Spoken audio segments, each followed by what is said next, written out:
To manage 3 buttons shortcuts in Redmi Note 15 Pro 5G, first of all, let's open settings on our device. Next step is to scroll down, select home screen, scroll down again and go to system navigation.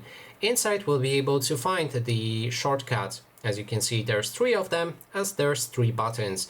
We have press and hold menu button to either launch camera, take a screenshot, partial screenshot, launch digital assistant, close current app, turn on flashlight, or turn off screen. So all you have to do is just press and hold menu button, the square right here, and then it will perform the action you assigned it to.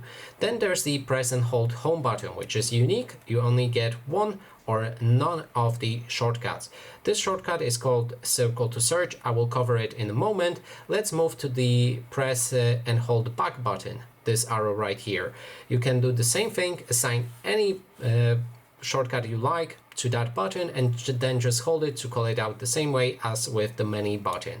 Now let's cover circle to search. What it does is when you press the circle button, it opens circle to search. It's basically a Google feature that allows you to interact with the screen.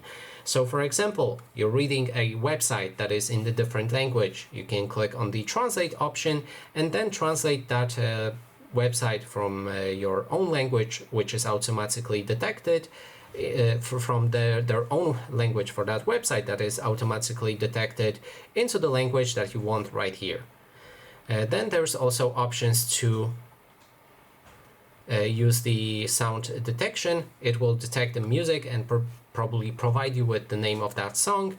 You can also use the microphone to insert your voice input about this image, what you want to find. For example, you can say to, I don't know, find a plant if there's a plant on your screen. You can also enter that input by text, and that is honestly everything. You can also do one thing actually. Just click and hold anywhere on the screen, and then you can select the specific space in that screen and it will perform kind of like a Google image search of that specific topic. And that is basically everything. Thanks so much for watching, and if you like this video, please consider subscribing.